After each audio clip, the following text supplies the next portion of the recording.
Hi friends, welcome back to my new blog. ಇವತ್ತು 7ನೇ ತಾರೀಕಿನ ಬ್ಲಾಗು. ಏನು ಗೊತ್ತಾ, ನಮ್ಮ ಹಸ್ಬೆಂಡ್ನ ನಾನು ಮದುವೆ ಆದಾಗ ಈ ರೋಸ್ ಡೇ ಕಿಸ್ ಡೇ ಅವು ಇವು ಅಂತೇನಿಲ್ಲ. ಬಟ್ ಇವತ್ತು 7th ರೋಸ್ ಡೇ ಅಂತೆ. ಅದಕ್ಕೆ ಇವಾಗ ಊರಲ್ಲಿದ್ರೂ ಅದು ಸೆಲೆಬ್ರೇಷನ್ ಮಾಡ್ಕೋಬೇಕಂತೇನಿಲ್ಲ. ಏನೋ ಒಂಥರ ಅವರಿಗೊಂದು ಹ್ಯಾಪಿನೆಸ್ಸು. ನಾನು ಅವ್ರಿಗೆ ಗೊತ್ತಿಲ್ದಿರೋಂಗೆ ನನ್ನ ಗಿಡದಲ್ಲಿ ಒಂದು ರೋಸ್ ಇದೆ. ಅದೇನು ರೆಡ್ ರೋಸೇ ಕೊಡಬೇಕಂತಿಲ್ಲ. ರೋಸ್ ಚೆನ್ನಾಗಿದೆ, ಈ ರೋಸ್ ತೊಗೊಂಡು ಅವ್ರಿಗೆ ಕೊಡ್ತೀನಿ.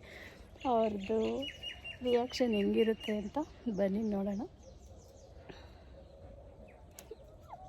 ಬಟ್ ಅವ್ರಿಗೆ ಅದೆಲ್ಲ ಏನೂ ಜ್ಞಾಪನ ಇಲ್ಲ. ಕೆಲಸ ಅಂತ ಫುಲ್ ಬ್ಯುಸಿ ಆಗಿಬಿಟ್ಟವ್ರೆ. ಅದಕ್ಕೆ ಇವಾಗ ನಾನು ಗೊತ್ತಿಲ್ಲದಿರೋ ಥರ ಸರ್ಪ್ರೈಸಾಗಿ ಒಂದು ರೋಸ್ ಡೇ ವಿಶೇಷವಾಗಿ ಒಂದು ರೋಸ್ನ ಕೊಡಲಿಕ್ಕೆ ಹೋಗ್ತಾಯಿದ್ದೀನಿ. ಸೊ ಅವ್ರಿಗೆ ಆಗ್ತಾನೆ ಹೊಲ್ದ ಹತ್ರದಿಂದ ಹುಲ್ ತಗೊಂಡು ಮನೆಗೆ ಬಂದವ್ರೆ. ಅವ್ರು ಕೆಲ್ಸಕ್ಕೆ ಹೋಗಬೇಕು. ಸೊ ಅದಕ್ಕೋಸ್ಕರ ಇದು ತಗೊಂಡು ಹೋಗ್ತಿದ್ದೀನಿ. ಅದು ಎಡಗೈಲಿತ್ತು, ಎಡಗೈಲಿಂದ ಬಲಗೈಗೆ ಟ್ರಾನ್ಸ್ಫರ್ ಮಾಡ್ಕೊಂಡಿದ್ದೀನಿ. ಓಕೆನಾ, ಬನ್ನಿ ಬನ್ನಿ ಬನ್ನಿ ಬನ್ನಿ. ಮಾಮ ಎಲ್ಲಿದೆಯಾ?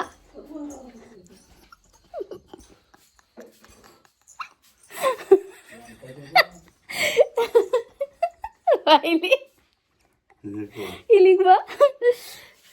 Happy rose day. ನಾವೇ ರೋಸ್ ಡೇ ಆಗಿದ್ದೀವಿ. ನೋಡಿದ್ರ, thank you so much. Happy rose day.